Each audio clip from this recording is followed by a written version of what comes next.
Persistirà.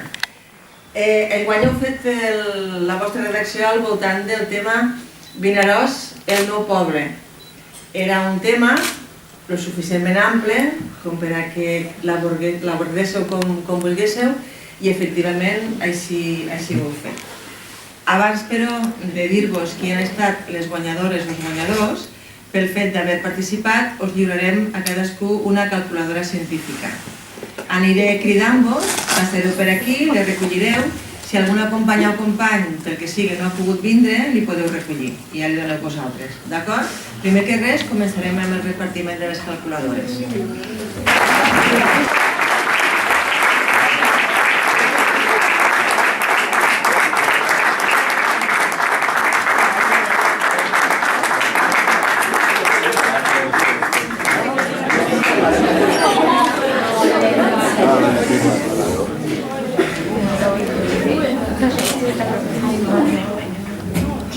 Vinaròs, un poble, una identitat, el meu poble. El meu poble, el primer del nord de la comarca de Castelló, i l'envegeta de Benicarló, té tantes costums, tradicions i llocs on gaudir que no sabria per on començar. Així que ho faré per ordre del calendari. 16 i 17 de gener, Sant Antoni, la primera gran festa de l'any, amb les foguerades. Després, com no, el nostre volgut i adorat patró per tots els vinarosens, Sant Sebastià, 20 de gener. En aquest dia, el més especial de l'any, tot Vinaròs s'uneix i munta en germanitat a l'ermita, i allí passa el dia. Ja ha arribat el famós carnaval, el Carnaval de Vinaròs, festa declarada d'interès turístic autonòmic, amb 32 comparses. Als 40 dies, la Setmana de Sofriment, la Setmana Santa, també declarada d'interès turístic autonòmic, amb 20 cofradies. Al juny, les festes de Sant Joan i Sant Pere, els nanos i gegants des de fa més de 70 anys, els bous i la traca, que qui no corre davant de menut és que no és vinarosenc. Ah, i m'oblidava. I al maig, la nostra patrona, la Mare de Déu de la Misericòrdia, volguda i apreciada al igual que Sant Sebastià. Al juliol, el 12 de juliol, la Mare de Déu del Carme, en la qual antigament feien els bous al carrer, que ara ja s'han perdut, però, com totes les coses que desapareixen, deixen per a les noves. Al novembre, el 25, Santa Catalina, que s'anava al riu a menjar la prima, i l'any passat, com a novetat, l'Ami dels Nassos, un nano que circulava pels carrers del poble. També, moltíssimes associacions lluiten dia a dia per salvar la nostra identitat, el nostre poble. Sense elles seríem ningú, seríem no res. La meva preferida és les camarades, no perquè hi sigui, que no ho soc, sinó perquè representen els llauradors, un poble que es va deixar les mans per nosaltres, amb la jotilla, el bolero, la jota de tres, barem lo llaüt i la famosa camarà. També comparses i les cofradies que he nombrat anteriorment i els nanos i gegants, una associació que trau els gegants arreu del territori i per el mateix poble. El Centre Aragonès, que no representa la nostra cultura, però ha portat una altra també molt bonica. Vinaròs també té coses que visitar, el port, el moll, l'església ara restaurada, la plaça de Bous, el monument a Costa Borràs, la casa membriera, l'auditori, el mercat, el passeig. Al llarg de l'any també moltíssimes jornades gastronòmiques. La galera, l'arròs, la fideuà i, clar que sí, el llangostí de Vinaròs, denominació d'origen. Així és Vinaròs, i al qui no li agrada és que no l'ha vist prou bé o no l'ha visitat. Vinaròs, millor que Madrid, amb tantes costums i tradicions i associacions com dies té l'any. Vinaròs, París i Londres. Visca Vinaròs, visca el vinarosenc i visca Sant Sebastià. Visca Vinaròs.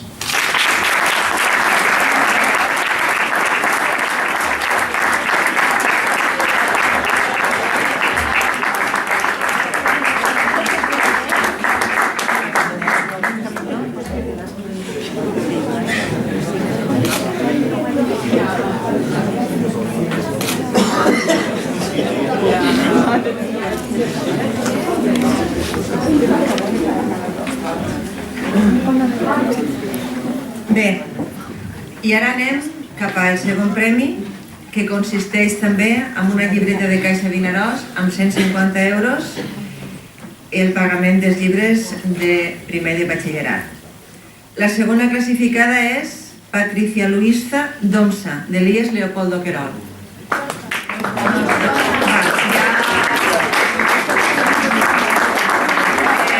Una professora que vulgui recollir el premi i llegir la redacció, per favor.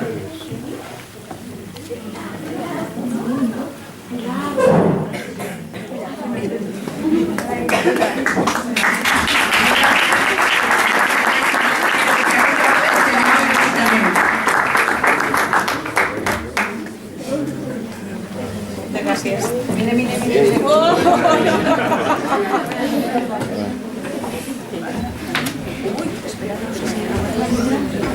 És esta. Vale. No porto la miera. I se'l van a buscar les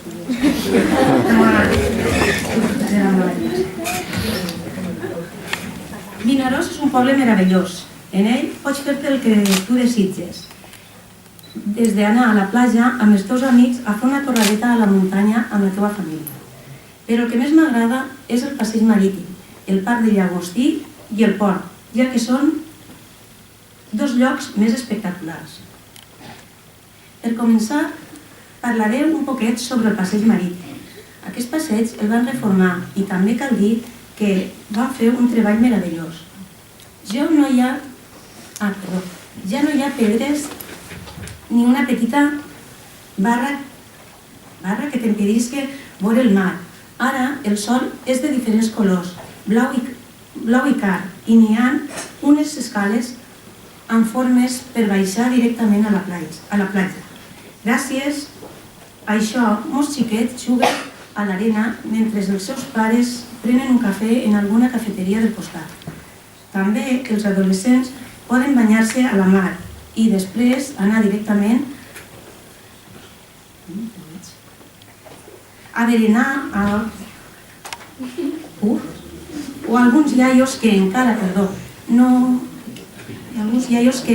que només passegen sempre es senten en un banquet i comencen a parlar mentre observen la platja.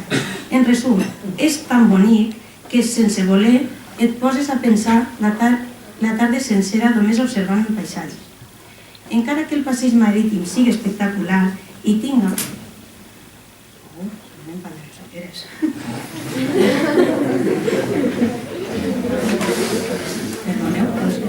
Encara que el passeig marítim sigui espectacular i tinga moltes històries que contar, el parc de Llagostí no es queda enrere. Aquest parc es troba al costat de l'hotel de Vinaròs i en el centre d'aquest parc hi ha una gran estàtua d'un llagostí.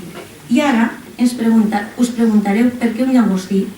Hi ha un llagostí perquè aquest és el principal marisc de Vinaròs. Els llagostins de Vinaròs són els millors que podran provar a la Comunitat Valenciana i per ser d'Espanya. Però no només hi ha una gigantesca estàtua, no. L'estàtua està dins d'una font i per això és un dels meus llocs preferits de Vinaròs. Al costat d'aquesta font es troba el parc, dividit en dues parts, una per als més menuts i una altra per als xiquets més grans. En la segona part hi ha un enorme vaixell de fusta en el qual pots observar xiquets jugar a ser pirates. Al costat es troben uns banquets en els quals han passat moltes coses, des de històries d'amor o de desamor, xiquets ballant damunt d'aquest. Finalment, el port. En ell, molts vaixells arriben del Mediterrani i desembarquen per treure el menjar, però també arriba gent de molt lluny per visitar Vinaròs. Així que et pots trobar vaixells vells i descuidats, però també es pots trobar vaixells grans i meravellosos com els de pel·lícula. Al final del port hi està el faro. És una mica estrany perquè té una llum verda. Moltes vegades, amb els meus amics, he pujat fins a la meitat i us juro que si puges de nit val la pena.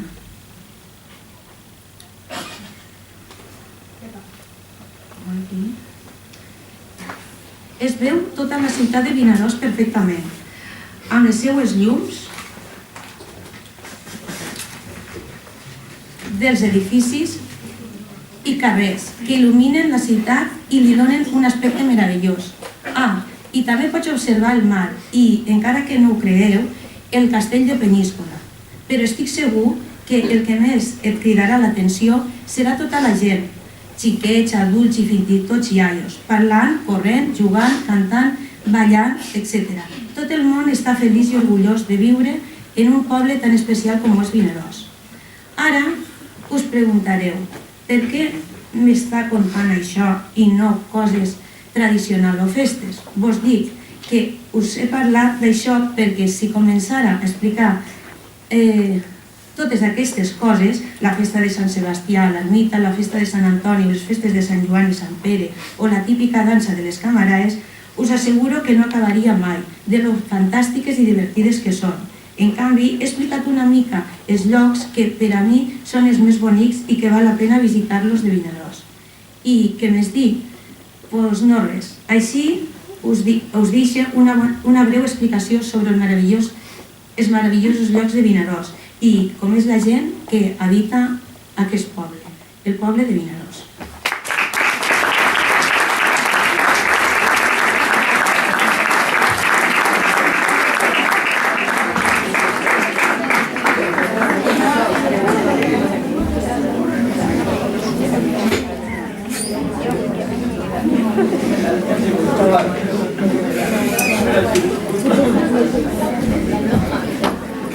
Bé, i finalment anem a veure quin ha estat el primer premi. Començarem desvetllant un misteri. És alumne de la Consolació. Abans, però, de saber el nom, demanem a un representant o a una representant del centre que vingui a recollir el premi que li pertoca, consistent en 300 euros en material didàctic.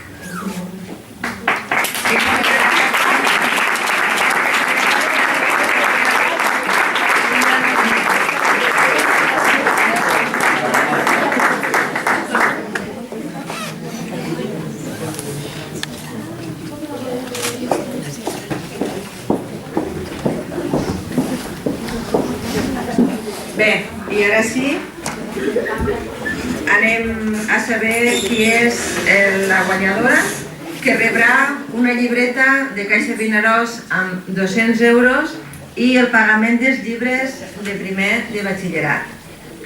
El primer premi és per a Carmen Arnau Rosselló.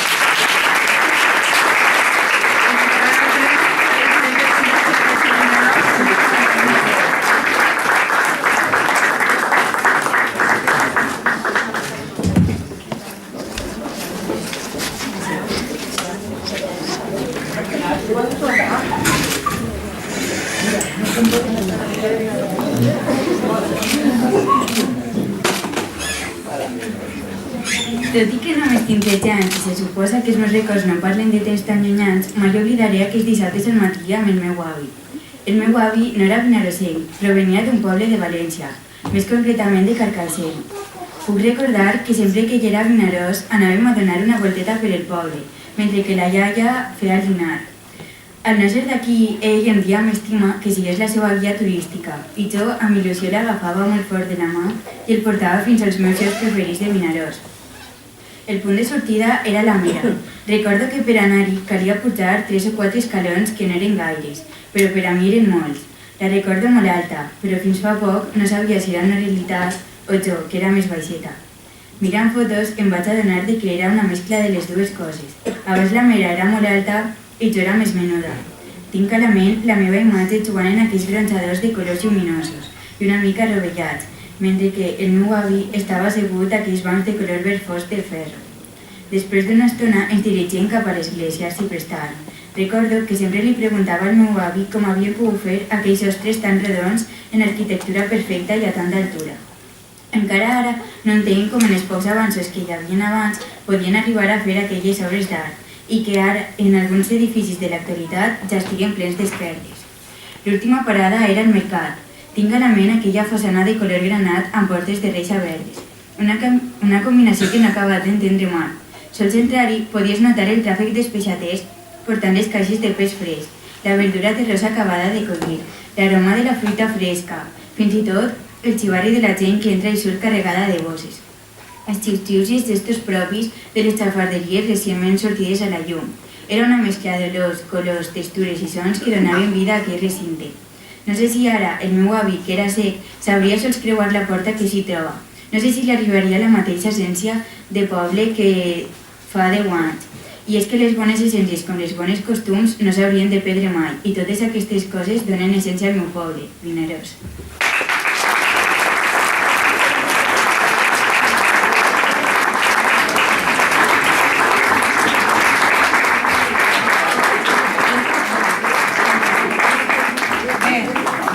Fins aquí tancarà l'acte el president de Fundació Caixa Vinaròs. Us demanem per favor a tots els guanyadors que no marxeu perquè després farem una foto de grup. Gràcies.